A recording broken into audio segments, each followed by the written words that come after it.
And again, my job is to hold you accountable because you guys are killing it. I see so much of what's going on.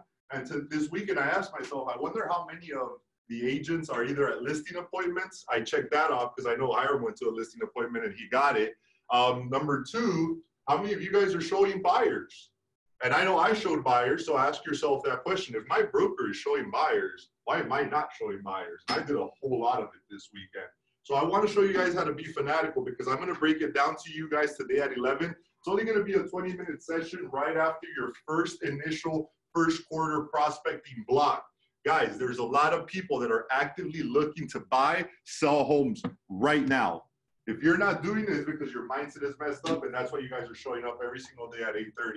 How many of you guys had a roadblock yesterday? I know I did. At 6 p.m., I had to shut everything down. What's going on? Oh, no, me too, bro. Like, and then my wife's brother passed away. Oh, man. We just found out. So, you know what I mean? So I've been dealing with all that, but it's not good. But today's here, bro. You know what I mean? But I'm here. Today's a new day. Today's a deal. Yeah. All right, so number one, create a list of the ideal prospects. And I'm sorry to hear that, Abraham. I'm sure you're going to be a good support to her with a lot of the stuff that I want you guys to create a list of ideal prospects. Let me give you an example. David, you set up a very, very, very nice layup for the gentleman, Mr. Escobar. And an example, fanatically prospecting, is calling him and showing up to your appointment. Does that make any sense? Hiram, did you show up to your appointment this weekend? Yes. Did you get a result that you wanted? Yes. Absolutely. And that's because you set yourself up to be there. So number one, sorry, this keeps turning off. Create a list of ideal prospects. I get it. I get it. There's a bunch of leads that are there. But there's an ideal list of prospects that you guys already know that are going to give you a high result. Hiram, you know that for sale by owners are working. Why stop working on for sale by owners? I was just thinking that yesterday. I was like, I'm going to hit it hard now.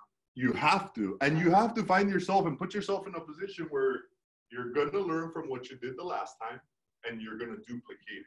But it starts off by creating that list of ideal prospects. For example, in your ideal prospects, your first person or your first item should be for sale by owners. And trust me, time and time again, in the last 2 months, I can tell you, I've stopped by for sale by owners, 50% ratio, but it doesn't matter. You miss 100% of the shots that you guys are not taking. Calculate your commission later, and then we can have a discussion so you can see how much a simple action is going to lead you to some financial success. Does that make sense to you guys? Number two, identify ways to meet them. This guy lives all the way in Los Angeles. Do you think I said, no, I'm probably not going to get the actual listing? Do you think he signed an agreement with me this weekend? Yes. No, he didn't. I thought you had it. No, he didn't sign an agreement. But this is another touch. And guess what? When it comes down to the commitment, do you think that he's going to think about somebody else? Absolutely not. Because I've already made a conscious decision that I'm going to meet him again this week.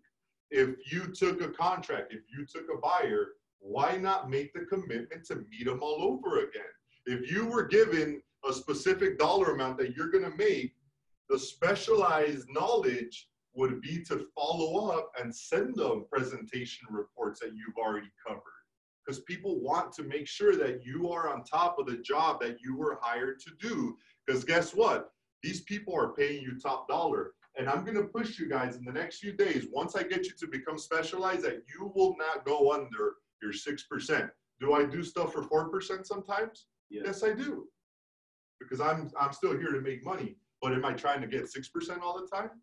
Yes, I am. Does that make any sense to you guys? Another thing is, I need you to divide these two lists into the ones that you need to do. Hiram, you need to call for sale by owners, and the ones you want to do. Because I want you guys to identify where your weakness is at. Do you need to call for sale by owners? Hell yeah, you need to call for sale by owners. Do you want to call them sometimes? Probably not. You know why? Because of the rejection. So you need to identify these two things. What do I need to do now, and what do I want to do? I guarantee you, if you need to lose weight because of your health, guess what you're going to do? You're going to do it. If you want to lose weight because you just want to look better, guess what? you're probably not going to do it. Does that make any sense to you guys? The same thing. Do you guys need to set appointments to make money? Yes. Okay, do you guys want to set appointments to make money? Yes, you do. All right, guys, it's a Monday, huh? All right, so here's the other thing. This is what you're going to follow up with. Now, to make it easy on yourself, you're going to schedule a weekly time to prospect these two lists. And I'm sure if I have a conversation and I ask a few questions to David Tikin, he'll tell you what he's doing. And I'm sure it's just a preset time to constantly call people, to not give up at the sign of defeat. It happens to me all the time. I've sat here for 2 weeks calling people and no deals whatsoever. And then tell me all of a sudden why week number 3 on a Monday when I'm about to give up and I'm like, I'm not even going to show up today. All of a sudden I get a phone call. Hey, remember you were calling me the other day? And I'm like, yeah, what about it? Why are you calling me back? Well, I need to sell my home. And I'm like, imagine if I wouldn't have gone through those 2 weeks that were a living hell for me. Right. David? Yeah, where I saw the biggest change in my business just in the last few months is that I set an hour at least every day that I call my expireds or whatever prospecting that I'm going to be doing, which is expires for me. And then I keep track of those numbers into an Excel sheet. I had this many hours of prospecting, talk to this many people, and then I set this many appointments. Just simple.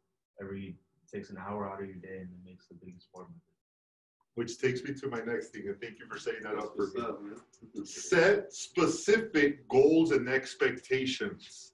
I'm going to teach you how to be fanatical about it. Does it require being fanatical, David? Absolutely it does. Let me show you guys how I want you guys to focus on your day-to-day success. This is what I've been doing to track my health. This is what you guys should be doing to track your success in real estate. For me, it's been very easy from the minute that I made a decision that I was going to fuel my system versus just eat whatever I needed to eat. And I started at 5:12. Look at all the notes that I've taken to arrive. This is just a daily tracking sheet of what I'm putting into my system. If I eat something, I track it down. Why do I do it? Because I need to know why my body is yielding me a specific result that I'm either happy with or I'm not. So does that make sense for you guys in the sales world? You need to have a predetermined amount of phone calls that you're going to make, and you need to set those goals.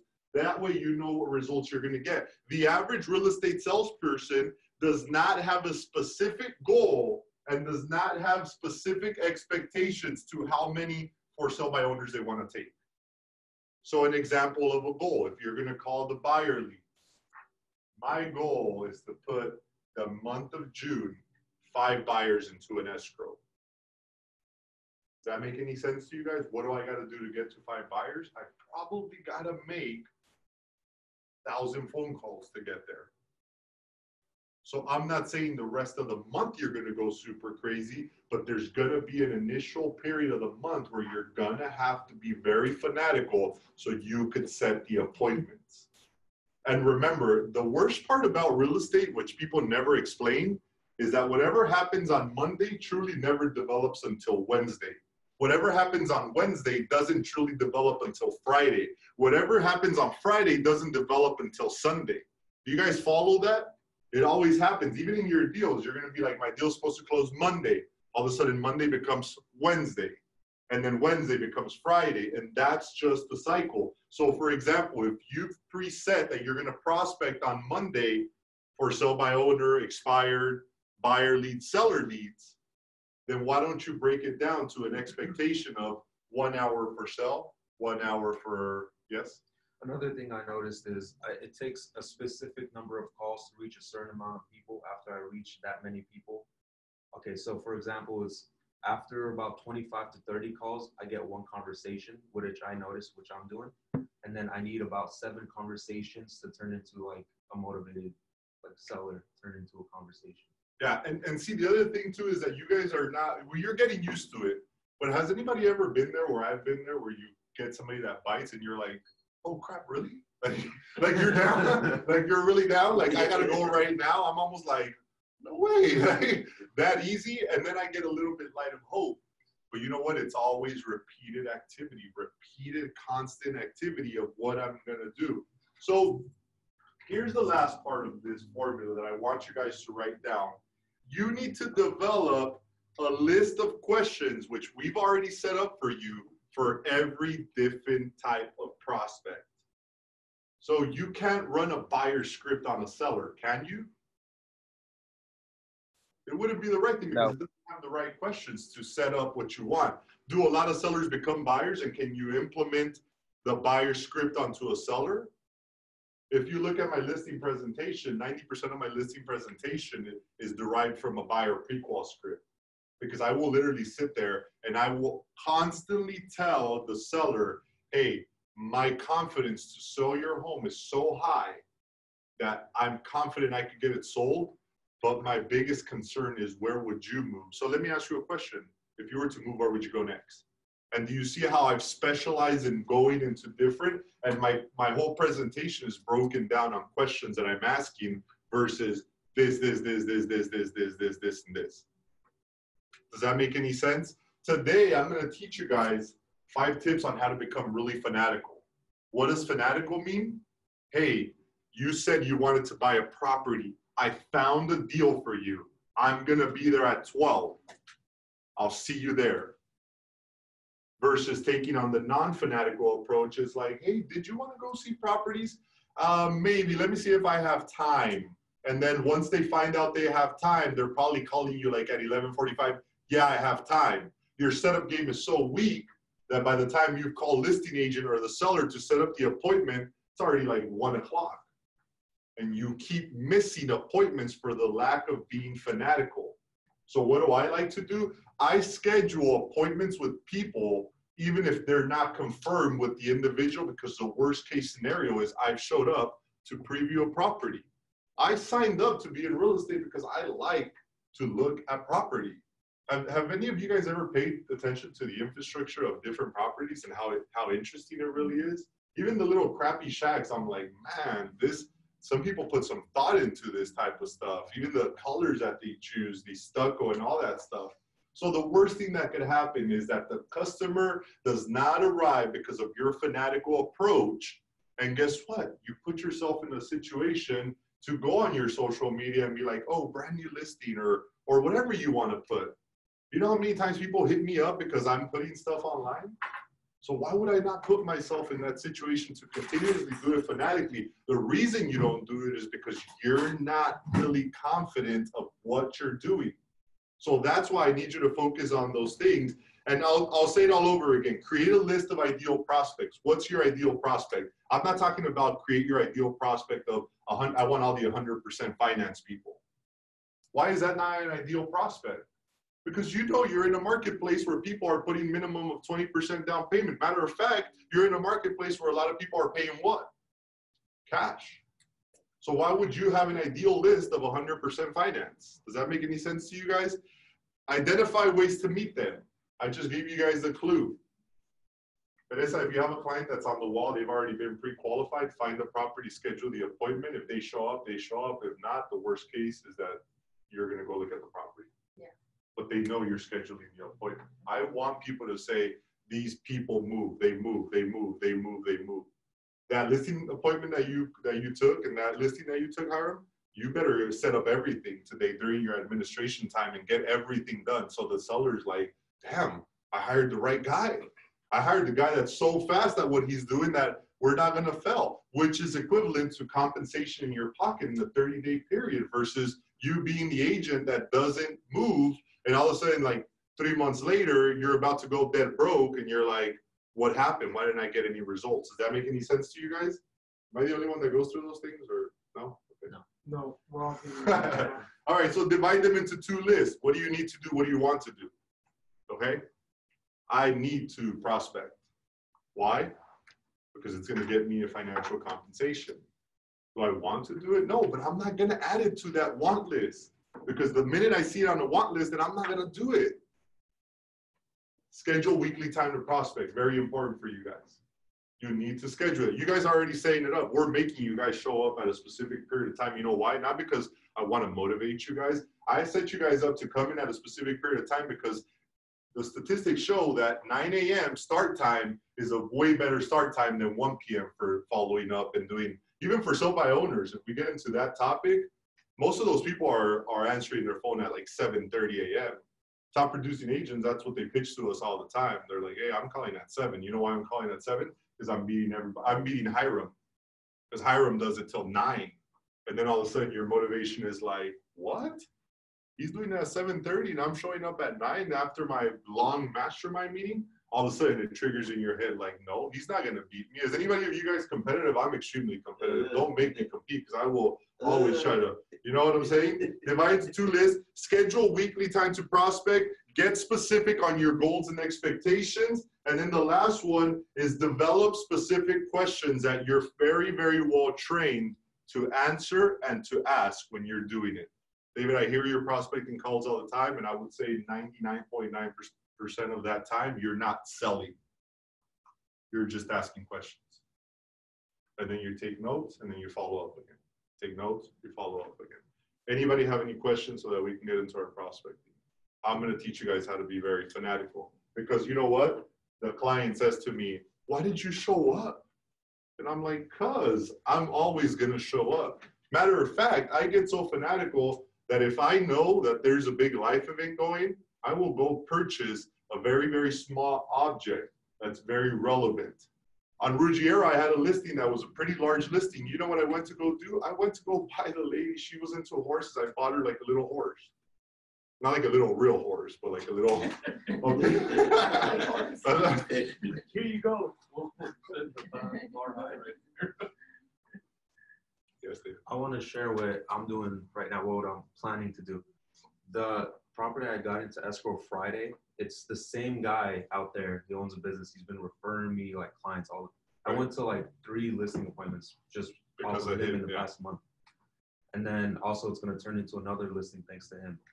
So I was thinking like, what should I do? Should I give him like $300 cash? Like, what should I give him? I came up with a plan instead that I called him up. I said, hey, let's have a taco man at your business because he has a storefront over there. I'll send out like flyers, invite the whole neighborhood, and we could like market that. And at the same time, I was thinking that's so much better than like giving him cash. At the same time, I'm marketing his business and mine, so he's going to be happy about that.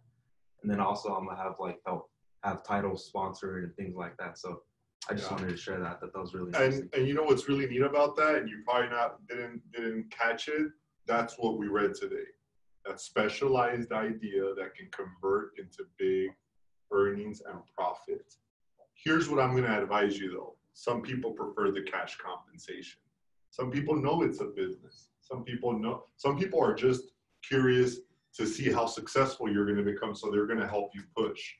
So I would suggest you have that conversation with people that are there, and I would ask, hey, are you looking for any compensation for these referrals and leads that you're providing me? Some people will tell you straight up, nah, I don't care, just take care of them. I would say the majority are going to say that. But some of them are like, hey, hook it up. And that always becomes a little joke conversation, but they mean it. And just because your bills are not in order, and when the hookup time comes, you're like, nah, I'm not going to hook them up with the $500 because I've already spent the $500, does not mean that you shouldn't structure yourself to hook them up or give them whatever they expect. So when I hear hey, I'm sending you a lot of customers and they're already 3rd, 4th customer, I will do a very, very good deed immediately, like the one you're doing, and I will take action on it immediately, or I'll sit with them, invite them to have coffee or lunch, and I'll tell them, hey, I want you to know I'm making a lot of money on these deals. Like, what are your expectations? Is there a dollar amount that we can come? Most of them won't ever even go over $1,000 because they're already scared to ask you. But if you already set that forth, for a $10,000 compensation, I'll give up a couple $100. Consistently? Does that make any sense? So this guy's gonna make you 30, let's say he makes you 30 grand. What's $500 on the taco man what's it gonna affect you? Yeah. Plus you're helping him and you're doing all that stuff. But this is what specialized knowledge is all about. You need to make sure that you grab these ideas, you take these ideas, and you execute the ideas. So yeah, go. I was saying I wanted to turn it into a way where I'm helping him at the same time advertising for him, but also when the people come, I'm sending flyers and I'm gonna be in front of my potential clients as well. So it's like helping everybody at the same time. Nice. Yeah. That's the best way you can do it because everybody's watching you and you're in front of their face all the time. But you guys need to watch out for those things. Did you set that on your goal list, or is that something that you wrote down, or that just kind of developed out of? I've always wanted to do an event, and it just came to it. So you've been thinking about events and all that stuff, type of stuff. Cool. The auto suggestion is definitely kicking in. So I want us to do something a little differently today. Usually we do our chants. I want us to write down the ones that are the most important to us today. So if you have the opportunity, to me, the most important one is I want you guys to write down with is commit to working on your plan every single day. Every single day. You need to make sure that you guys are executing on the plan, because you know what? I made over $100,000 in my first year in real estate during a recession. If you don't commit to working on your plan every day, you're going to fall off. You guys are all winners. You guys are all professionals. You guys are learning how to be specialized by showing up every single day. Does that make any sense? You guys have checklists that you guys have been provided with. Use those checklists. I'm trying to finely tune you guys so that you guys can do a lot of this stuff on your own. But you need to make sure you have that. What's another commitment that one of you guys could throw at me that you guys are going to write down today? I commit to doing whatever it takes. Committing to doing whatever it takes. That one's huge. I commit to doing whatever it takes. You need to make that conscious commitment today that you're going to do whatever it takes. I'm not saying to be as crazy as I am. I am going to teach you how to be fanatical, but I'm going to teach you how to be strategically fanatical. Because all I have to do is like 2 hours of being crazy a day is equivalent to some people's 2-3 weeks. Because you're not specializing in whatever you want to. If you know you're going to get a good result on something, just execute on it and then continue to execute and commit to doing that. The last one that I want you guys to write down is commit to being the most positive person in the room. There's things that are going to happen that you guys are not going to understand and you're not going to like. Okay? There's things that are going to happen that you're not going to understand. The best thing you could do is have a conversation about it. Things that are clear are always very important to one another. Your customers will appreciate that. Can I give you guys a hint? Being committed to your own process is going to yield you a very, very high return in money. Have conversations with people of how much you're going to charge them. If you look through my process in the listing, I provide the net sheet about 5 times. You guys need to do that. Why? Because the numbers are changing every single time. I do not want you guys to arrive to a closing table and all of a sudden it's like, you didn't tell me these were all the fees. You know how you're going to feel? You're going to feel like the last 2 months of work that you've done is going to go down the drain. And if for some reason that's one of the only deals you have in the pipeline, guess what? You're going to second guess the fact that you're in a business that might not make you any money. So I'm just trying to teach you how to get this done. Can you guys commit to that? So anyway, let's break, huddle right now, and let's get to our prospecting. And at 11, I'll give you guys another thing. Remember that if you guys have any questions, you guys have a full team that's supporting you guys. Catherine is very well versed. Edward is very well versed. David is very well versed. Leah is very well versed. These are all the people that are going to here to back you up. Contracts, anything that you guys need. Obviously, I'm here to help you guys, but if you guys have any questions, just feel free to ask me, and let's get to prospecting. You guys down for that? Let's do it.